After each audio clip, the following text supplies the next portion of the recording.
Peuple de Dieu, soyez bénis dans le nom de notre Seigneur Jésus-Christ. Nous sommes retrouvés encore aujourd'hui pour attaquer le même évangile. Soyez bénis. L'évangile du prophétisme de la femme. Sans plus tarder, prions de l'homme de Dieu que je suis, afin que je sois aussi disposé pour vous. Mon Père, que ton nom soit béni, que ton nom soit sanctifié, que ton règne vienne sur nous, que ta volonté soit faite sur la terre comme au ciel pour nous, Seigneur. Donne à chacun de nous notre pain du jour. Pardonne nos offenses comme nous pardonnons à tous ceux qui nous ont offensés. Et ne nous soumets pas à la tentation du diable, mais délivre-nous du malin. Car c'est à toi qu'appartient dans tous les siècles le règne, la puissance, la force, la gloire, les miracles et les grands produits Saint-Esprit pour rester des siècles. Amen. Peuple de Dieu, voici nous allons attaquer aujourd'hui le titre 2 de ce message. Peuple de Dieu, je vous présente cette prédication en un paragraphe accompagné de sa conclusion. Le sujet de la prédication, c'est la prophétesse. Quel genre de femme peut l'être? Soyez bénis, enfants de Dieu. Paragraphe 1. Conclusion. Peuple de Dieu, parmi plusieurs serviteurs de Dieu, nous prenons l'enseignement dans 1 Corinthiens, dans 1 Timothée, dans Apocalypse et dans Luc pour le genre de femme qui peut être une prophétesse. Soyez bénis, enfants de Dieu. Peuple de Dieu, après la présentation du plan de cette prédication, annonçons la bonne nouvelle. Soyez bénis, enfants de Dieu. Paragraphe 1, suivi de sa conclusion. Peuple de Dieu, parmi plusieurs serviteurs de Dieu, nous prenons l'enseignement dans 1 Corinthiens, dans 1 Timothée et dans Luc pour le genre de femme qui peut être une prophétesse. Aujourd'hui, nous allons parler de la femme qui est prophétesse. Au titre 3, nous allons parler de la femme, c'est-à-dire qui ne remplit même pas les conditions de la prophétesse. Soyez bénis. Aujourd'hui, nous parlons de la femme qui remplit les conditions de la prophétesse. Peuple de Dieu, prophétesse égale virginité ou veuvage. Pour être prophétesse, il faut être vierge. Depuis que tes parents t'ont mis au monde, ta mère et ton père t'ont mis au monde, tu ne touches pas garçon jusqu'à ta mort. Tu deviens missionnaire. C'est toi, on appelle prophétesse. Tu es une femme, tu t'es mariée, l'homme est décédé dans ta vie. Tu es aussi missionnaire. Soyez bénis. C'est toi qui peux être prophétesse. C'est pourquoi on dit prophétesse égale virginité ou veuvage. Développons l'enseignement. 1 Corinthiens chapitre 7, verset 39, verset 8, verset 40. Une femme est liée aussi longtemps que son mari est vivant. Mais si le mari meurt, elle est libre de se marier à qui elle veut seulement, que ce soit dans le Seigneur. Ça veut dire quoi? Pour une femme qui est âgée et puis son mari est décédé dans sa main, il est mieux qu'elle reste attachée à Jésus-Christ. Jésus-Christ devient son époux et elle devient l'époux de Jésus-Christ. Elle devient l'époux du Seigneur. C'est ça le mariage dans le Seigneur. Soyez bénis, nous allons expliquer. Parce que c'est l'Esprit de Dieu qui va maintenant la soutenir. C'est l'Esprit de Dieu qui va lui donner à manger, qui va la soutenir sur tous les plans. L'habiller pour l'éducation de ses enfants, tout ce qu'elle va entreprendre dans les œuvres et pour les œuvres de Dieu, l'Esprit de Dieu va la soutenir. Que ce soit l'homme ou la femme. À ceux qui ne sont pas mariés et aux veuves, je dis qu'il leur est bon de rester comme moi. C'est l'apôtre Paul qui parle comme ça. La veuve est plus heureuse néanmoins si elle demeure comme elle est. suivant mon avis. Et moi aussi, moi Paul, je crois avoir l'Esprit de Dieu. Voici ce que Paul est en train de nous dire. Soyez bénis. 1 Timothée chapitre 5, verset 11, verset 12 et verset 6. Mais refuse les jeunes veuves, car lorsque la volupté les détache du Christ, elles veulent se marier. Les jeunes veuves et se rendent coupables en ce qu'elles violent leur premier engagement. Mais celle qui vit dans les plaisirs est morte, quoique vivante. Soyez bénis. Dès l'instant où tu es jeune fille et puis ton mari est décédé, si tu t'attaches à Jésus-Christ, c'est-à-dire étant son épouse, l'Esprit de Dieu va t'habiter, même si tu es jeune. Mais dès l'instant où tu dis, bon, moi je veux aller me marier, l'Esprit de Dieu te quitte.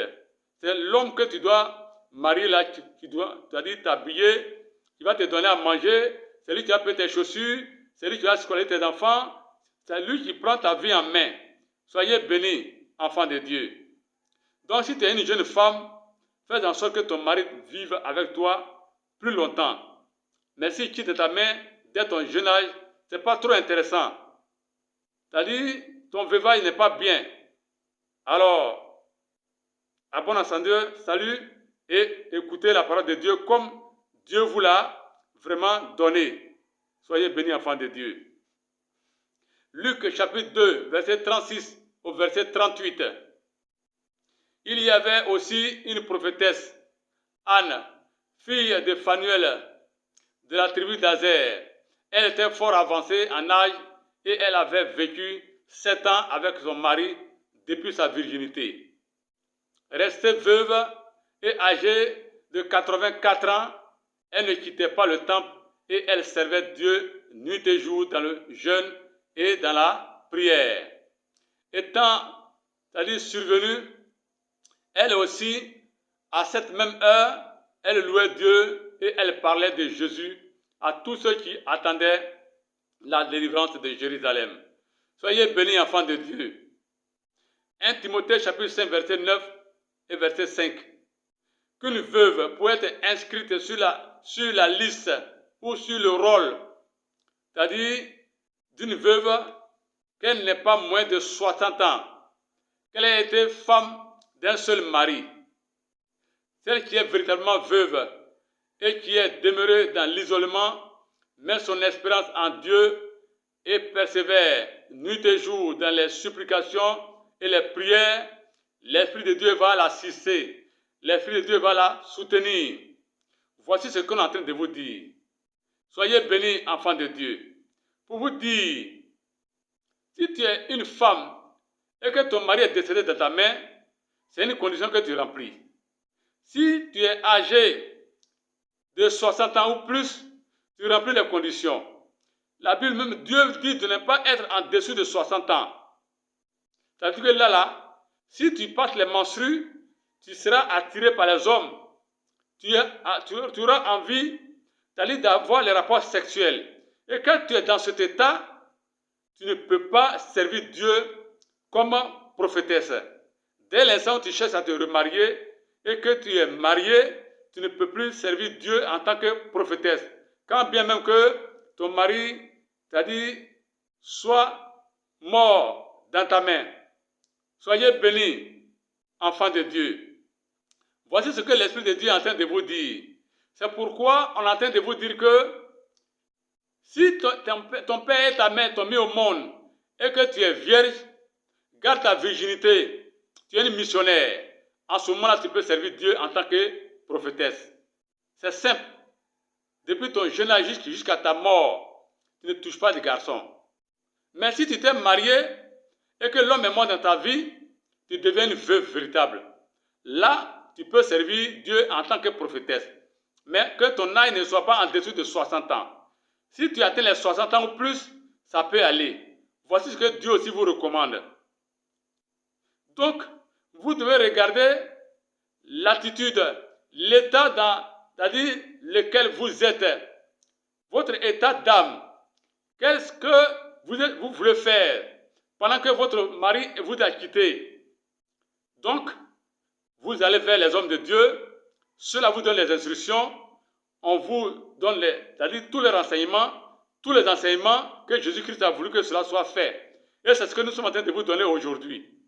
Soyez bénis.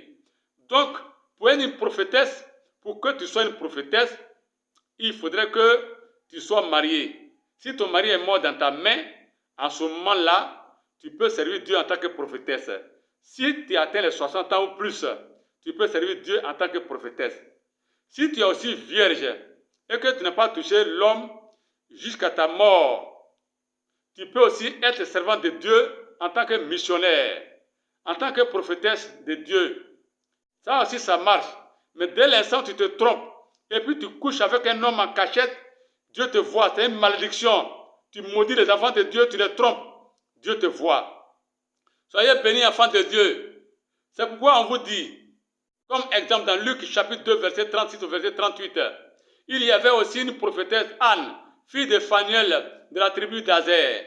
Elle était fort avancée en âge et elle avait vécu 7 ans avec son mari depuis sa virginité. Soyez bénis, enfants de Dieu. Restée veuve et âgée de 84 ans, elle ne quittait pas le temple et elle servait Dieu nuit et jour dans le jeûne et dans la prière. Étant survenue, elle aussi, à cette même heure, elle louait Dieu et elle parlait de Jésus à tous ceux qui attendaient la délivrance de Jérusalem. Voici ce que l'Esprit de Dieu vous dit. Donc vous devez comprendre quelque chose, mes sœurs. Oui, femmes des 5 continents, prenez soin de votre vie. Ne maudissez pas les enfants de Dieu. En Amérique, en Asie, en Afrique, en Europe, en Océanie, vous ne devez pas vous jeter dans les œuvres de Dieu à telle enseigne. Méfiez-vous et retirez-vous, c'est-à-dire de ces œuvres, si vous ne remplissez pas ces conditions-là. Soyez bénis, enfants de Dieu. Qu'une veuve, pour être inscrite sur le rôle, n'ait pas moins de 60 ans, qu'elle ait été femme d'un seul homme. 1 Timothée, chapitre 5, verset 9 et verset 5. Celle qui est véritablement veuve et qui est demeurée dans l'isolement, met son espérance en Dieu et persévère nuit et jour dans les supplications et les prières. En ce moment-là, Dieu est avec toi. Mais ne te comporte pas comme une jeune femme qui a perdu son mari, mais refuse les jeunes veuves, car lorsque la volupté les détache du Christ, elles veulent se marier. 1 Timothée, chapitre 5, verset 11, verset 12 et verset 6. Et se rendent coupables en ce qu'elles violent leur premier engagement. Mais celle qui vit dans le plaisir est morte quoique vivante. Voici ce que Dieu dit de vous dire. Si tu sais que tu es jeune femme, et puis l'homme t'a quitté très tôt, tu es encore jeune, ma soeur, ma fille, il faut aller te marier. Parce qu'il ne faut pas trahir le peuple de Dieu. Demain, quand les gens vont se confier à toi, c'est-à-dire en pleine conviction, en pleine foi, et puis toi tu trahis le peuple de Dieu. C'est une malédiction. Tu seras maudit à vie. Donc il faut beaucoup réfléchir avant de t'engager dans les œuvres de Dieu en tant que prophétesse. Soyez bénis. Voici les conditions que Dieu a dit de vous dire aujourd'hui, peuple de Dieu. La prédication de ce jour est terminée. Nous allons prier pour nous séparer. En donnant simplement la prière de grâce. Que la grâce de Dieu, l'amour de Dieu et la communication du Saint-Esprit soient avec nous au nom de notre Seigneur Jésus-Christ. Enfants de Dieu, soyez bénis dans le nom puissant et glorieux de notre Seigneur Jésus-Christ pour votre bonheur et pour le bonheur de tous ceux qui vous accompagnent dans votre veuvage au nom de Jésus-Christ. Amen.